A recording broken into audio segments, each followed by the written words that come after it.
Hey guys, welcome back to my channel. Today we will be discussing Miller-Rabin theorem. So what is Miller-Rabin theorem? This is a theorem that is used to check if a number is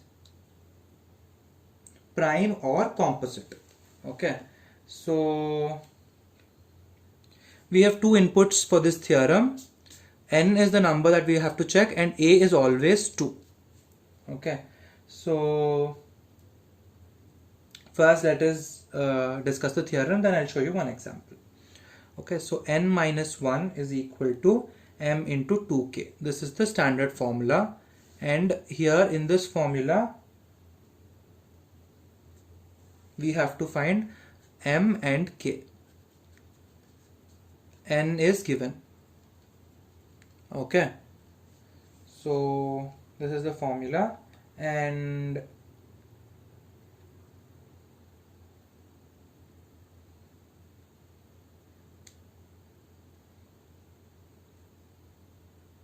so using this formula we find out the values of m and k. After this, what we do is we find out t, which is equal to a power m mod n. The m that we find out from here, we use it in this formula. T is equal to a power m mod n. If this t is equal to plus or minus 1, that implies the given n is prime. Okay, else we have to check again. From I is equal to 1 to I is equal to k plus 1, k minus 1, we find out the value of t. T is equal to t square mod n.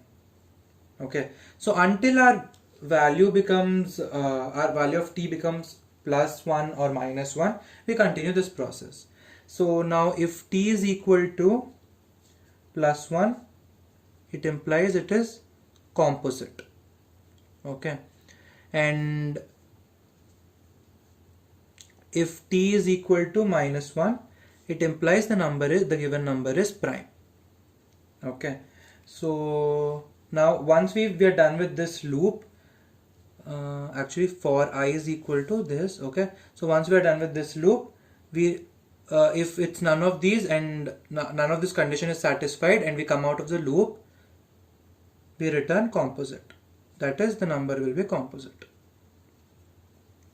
Okay, so this is the basic theorem. Until we get a value plus 1 or minus 1, our answer will be continuing the process. We'll be there in this loop. That is, we find out the k here, right? Until k minus 1, until from I is equal to 1 to I is equal to k minus 1, we continue this process. And once we come out of the loop, once the k gets over, once I is equal to k minus 1 is reached, we get to know that the number is if I is equal to k minus 1, that is, if I becomes k minus 1, from 1 we keep incrementing, and finally if I becomes k minus 1 and we come out of the loop, that means the number did not satisfy any of these conditions. Still I is equal to k minus 1. We return that we decide that the number is composite and return composite. Okay, now so let's look at an example. Okay, so I'm taking number 561. Is 561 a prime number? So what will our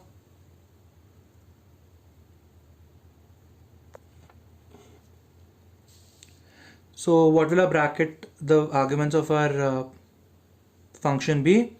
N is 561 and a is always 2. Okay, so now we have to find n minus 1 is equal to m into 2 power k. We have to find m and k. So using trial and error method only, we have to find the values of m and k. So 561 minus 1. What is 561 minus 1? 560. 560 is equal to m into 2k, 2 power k. So we find out that 35 can be m and 2 power 4. We can have 2 power 4.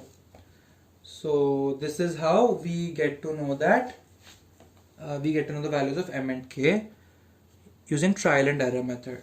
m is 35 and k is 4. You can take any other m and k also, but now I've taken 35 and 4. So m is equal to 35, k is equal to 4 and a is equal to 2. Okay, now we have to find this t value, that is using this formula. We have to find out t using this formula. So here t is equal to, so t is equal to 2 power 35 mod 561. That is basically a power m mod n. Okay, so using this formula we find out the value of t. So we get that as 263 mod 561, which is basically 263, and therefore we continue the process. We go into this else part of the loop, we go into the else part of the loop and we continue with the process. Okay, so yeah, so now the next step is t is equal to t square mod 561, that is 263 square mod 561, that is 166. This is for k is equal to 1. So this is for I is equal to 1. T value has not satisfied any of the conditions till now, and our I value is still 1, so we proceed with the loop. T is equal to t square mod 561, that will be 166 square mod 561, which is equal to 57, which is equal to square mod 561, that will be 67. So it is still not, this is for I is equal to 2, and this is still not satisfying any of the conditions, and our I is still less than k minus 1. So k minus 1 is 4, k is 4, right? So k minus 1 is 3. So until 3 we have to check. So now again we continue the loop, continue the same process, t square mod n, that is 67 square mod 561, and that turns out to be plus 1, which implies, as we have seen before,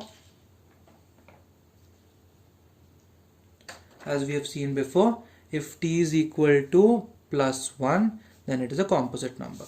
This implies 561 is not a prime number. 561 is not a prime number. It is a composite number. Okay, so this is the Miller-Robin theorem. This is also an important theorem that is used in cybersecurity for the purpose of checking if a number is a prime number or not, and this is also used in RSA algorithms. Thank you. If you do like the video, please like, share and subscribe, and I'll meet you in the next video with another interesting algorithm. Okay, thank you.